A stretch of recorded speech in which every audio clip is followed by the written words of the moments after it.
Radio Sucesos 101.7 FM presenta su noticiero Sucesos con Milton Pérez y Verónica Larrea. Un periodismo libre para una democracia plena. Los hechos y las opiniones de los sucesos que marcan nuestro tiempo.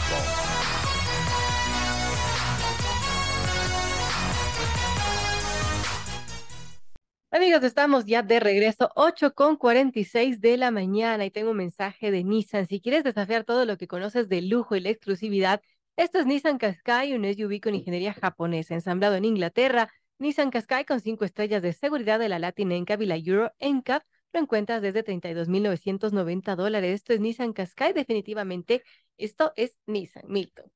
Bien, 8:47, saludamos al ministro de Gobierno, Henry Cucalón. Señor ministro, gracias por acompañarnos.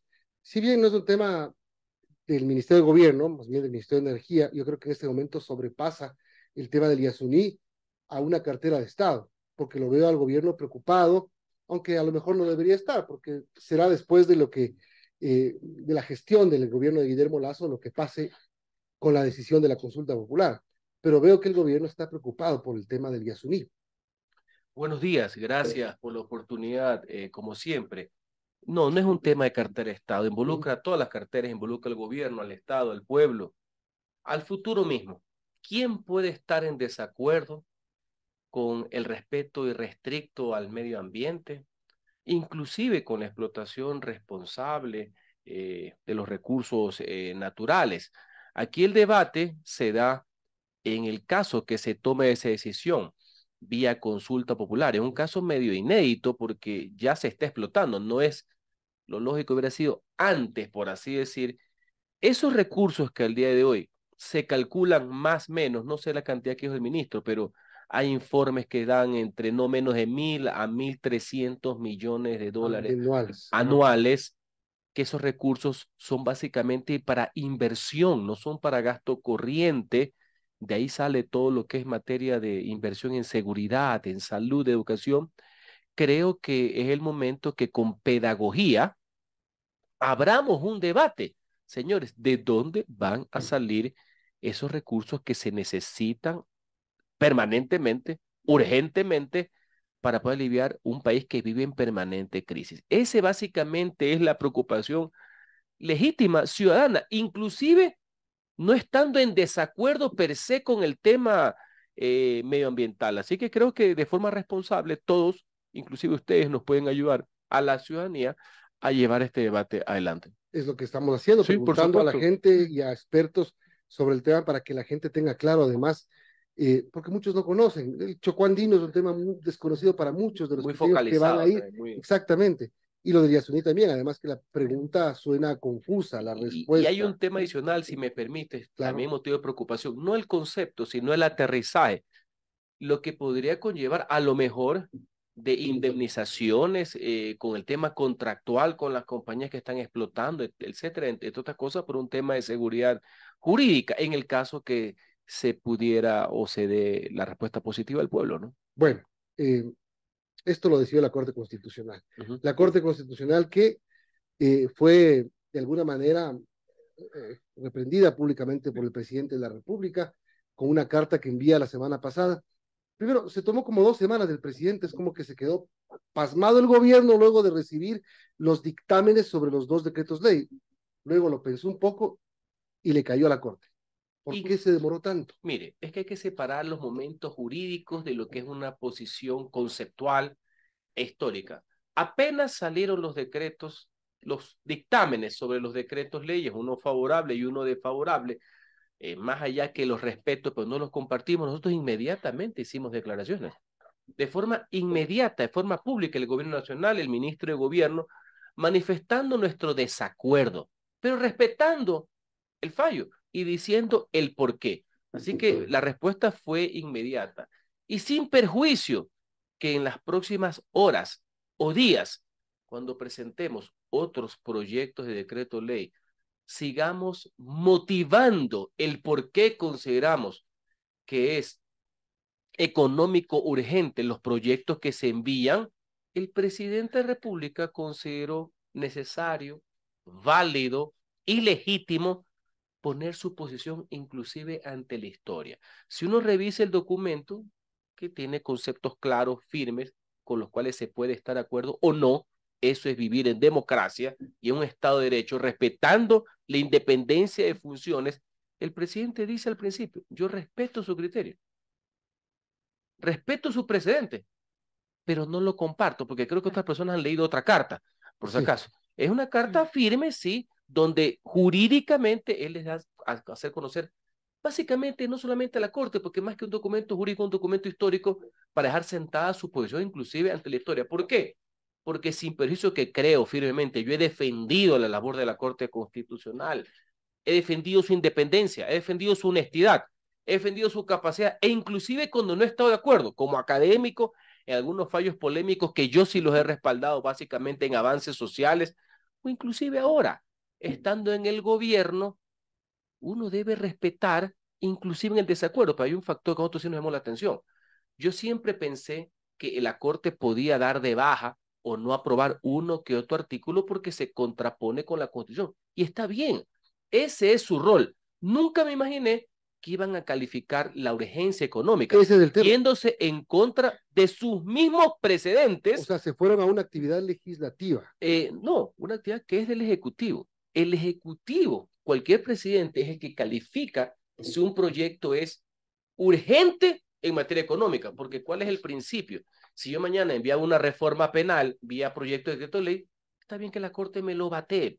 O si enviaba una reforma al Código de la Democracia, válida, pero no tiene nada que ver ni con lo económico ni peor con lo urgente. Se metieron en un tema que para mí no estaba en sus facultades, ya había precedentes y han sacado una tesis de que en poco más, cuando existe este régimen de excepción, que es lo que estamos viviendo sin Asamblea Nacional, un periodo determinado X de tiempo, un periodo presidencial recortado también, poco más lo urgente no tiene que ver con lo económico, sino con un tema casi apremiante, casi llevándolo a temas de fuerza mayor o de desastres naturales. Palabras más, palabras menos. Y yo no creo que ese sea el sentido. ¿Y qué garantía y qué confianza tienen ustedes en que los 3 decretos de ley que se han anunciado, uno se firma hoy mismo a las 9:30 de la mañana, está anunciado, no vayan a ser tratados de la misma forma por la Corte Es Constitucional? una preocupación más que el gobierno, una preocupación de los ciudadanos.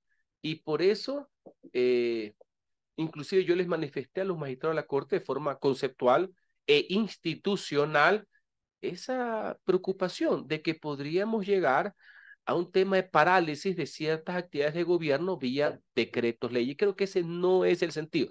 No hay que llevar las cosas al extremo. Yo comprendo más que nadie que el espíritu del artículo 148 no es que usted en 6 meses pase un plan de gobierno en materia económica. Yo también lo puedo entender, pero hay que comprender también algo. En nuestro país, en nuestro querido Ecuador, todo lo económico es urgente, es apremiante, es angustiante.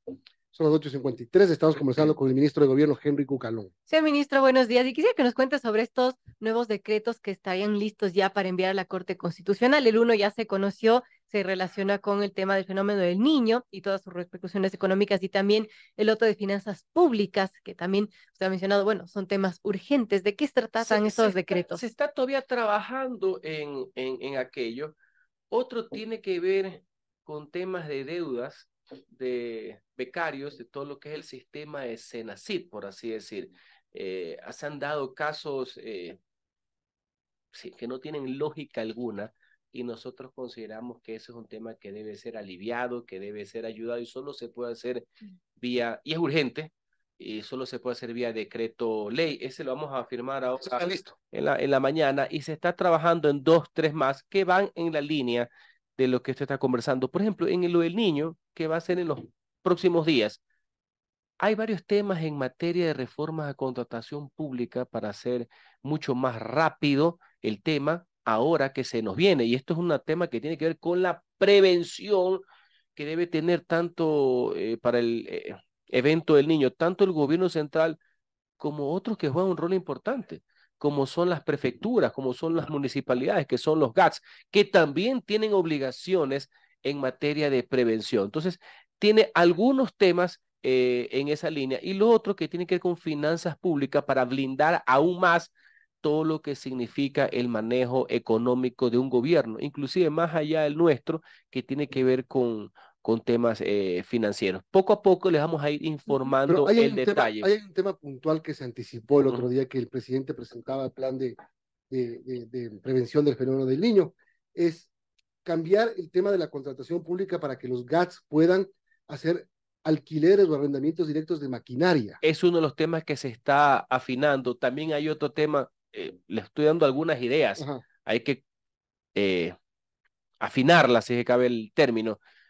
Todo lo que son maquinarias que se encuentran incautadas, por Ujú. así decir, Para la minería por ilegal. norma legal, del tema de la minería ilegal, que es una amenaza contra el Estado, igual que el narcotráfico, utilizar esa maquinaria tan necesaria en el tema del evento del niño. Entonces, hay una serie de cosas que ojalá que la Corte, todos nos pongamos del lado de la Constitución siempre, jamás en contra de la Carta Magna, pero del lado del sentido común de lo que se nos viene. Cuidado, la crítica ciudadana, a todos nos incluimos, va a ser que no tomamos las medidas necesarias para esto que puede convertirse en un tema bastante complicado para el económico y socialmente. Entonces, a ver, vamos. Hoy a las 9:30 se firma el decreto ley en beneficio de ciudadanos en coactiva por créditos educativos. Exacto, ese es uno en caliente. Y en las próximas horas haremos anuncios respectivos de firmas de otros decretos y yo con gusto se los Ese es vendré a el explicar. segundo del fenómeno del niño. Y el tercero, Lo del niño, no sé si va a estar hoy, no, no, ya. yo sé que no, pero el Va a estar en segundo el sería por transcurso de ahí. estos días. El segundo sería por ahí. Y el Tiene que ver tercero, finanzas públicas.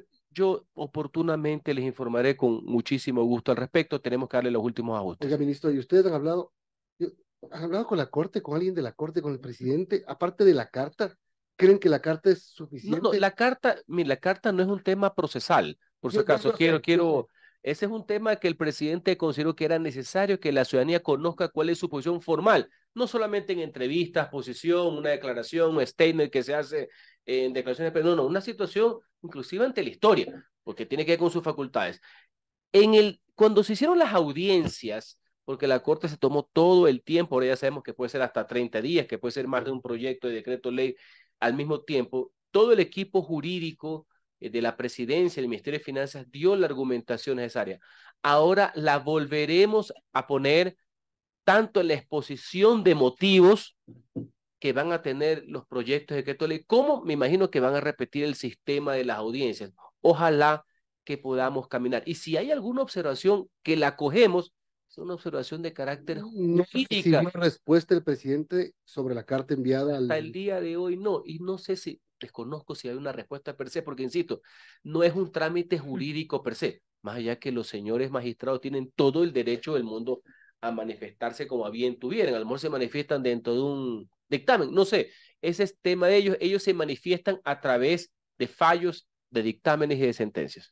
Sé hacer una pregunta al ministro Cucalón y cambiando un poco de tema, porque ayer la comisión que estaba trabajando en estas reformas, en este proyecto de reforma al sistema de pensiones del IES, entregó al presidente esto y ahora está en etapa de revisión. Yo quería preguntarle, ministro, qué contiene este proyecto que se presentó y también qué implica esta etapa de revisión. ¿Hay la posibilidad que lo manden más adelante como un decreto ley? Primero, las sesiones de trabajo continúan el día de hoy. Ayer no terminaron. Es un tema bastante amplio, interesante, denso, importante para todo el país. Primero. Segundo, esta comisión está presentando un documento, primero, que es un insumo.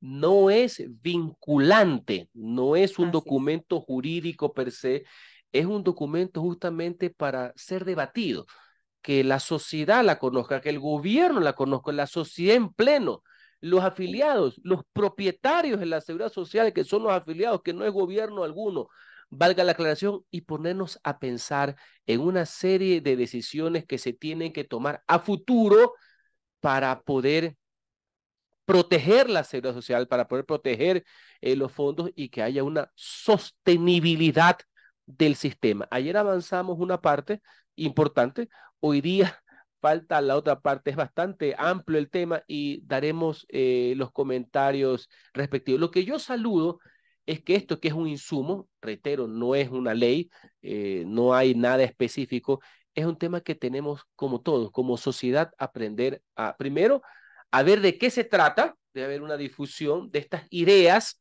que están sustentadas con gente que le ha puesto mucho criterio, mucho cráneo a este asunto y finalmente escuchar, debatir. Esto debe ser un tema en la sociedad en pleno. No es, a ver, no se conocen todos los detalles, se conocen algunas cosas. Algunas cosas han salido en la prensa Sí. por entrevistas que han tenido Se sabe que algunos nada de es estos miembros. retroactivo, Nada nada es como retroactivo.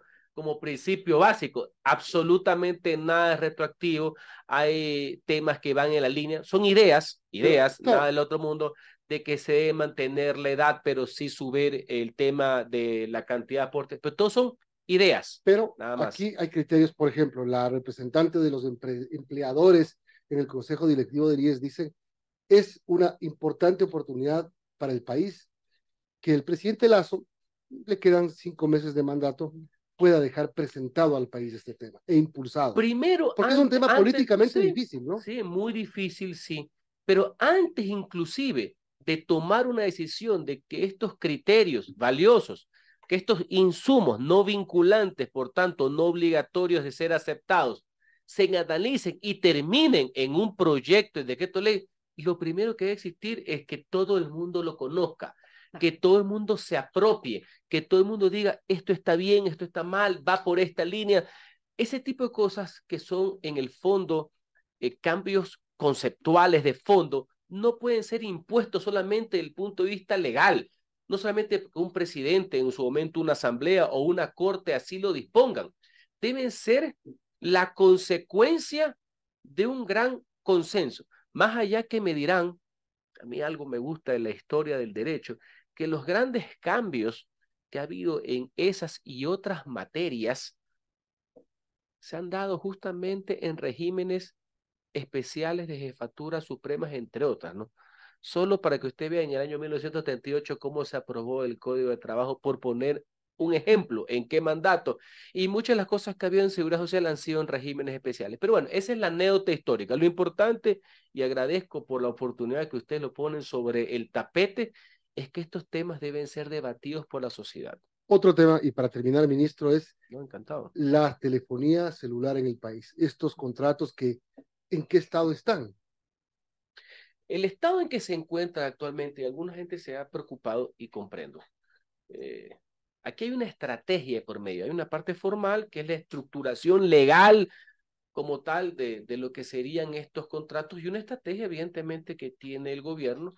En los próximos días oficialmente se dará a conocer el estado del mismo y la posición del gobierno. Lo importante, porque por ahí ha habido algunas, yo diría algunas ocurrencias, no pueden ser ideas. Que prenden alarmas. Que prenden alarmas acerca del servicio. Jamás se verá afectada la continuidad del servicio que tienen millones de ecuatorianos que son usuarios de estas redes de telefonía celular. Eso el gobierno se los garantiza. El gobierno está tomando una serie de previsiones al respecto, inclusive de carácter legal, haciendo consultas respectivas, tanto por los tiempos, por otras cosas, pero tengan la seguridad de que el gobierno nacional tomará la mejor decisión que beneficie a los intereses del país, que jamás afecte el interés nacional.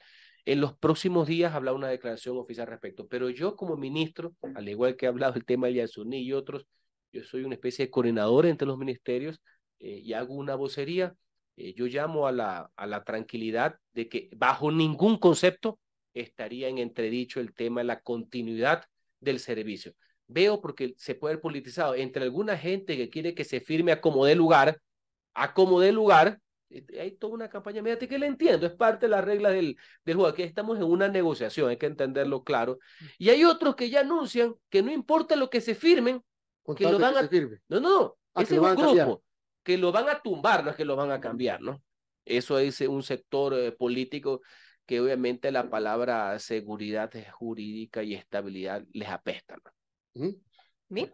Ministro, gracias por habernos acompañado. Solo una pregunta más, ¿cuándo hay la reunión con los alcaldes y prefectos? Porque la socialización del plan del fenómeno del niño, que pasó por prensa, que pasó por cuerpo consular, embajadores, y que pasó por empresarios. Tuvimos ya una reunión con los titulares de la AME, que agrupa a todos los municipios, y con la señora presidenta del CONCOPE, la prefecta de Pichincha, doña Paola Pavón, en una primera reunión.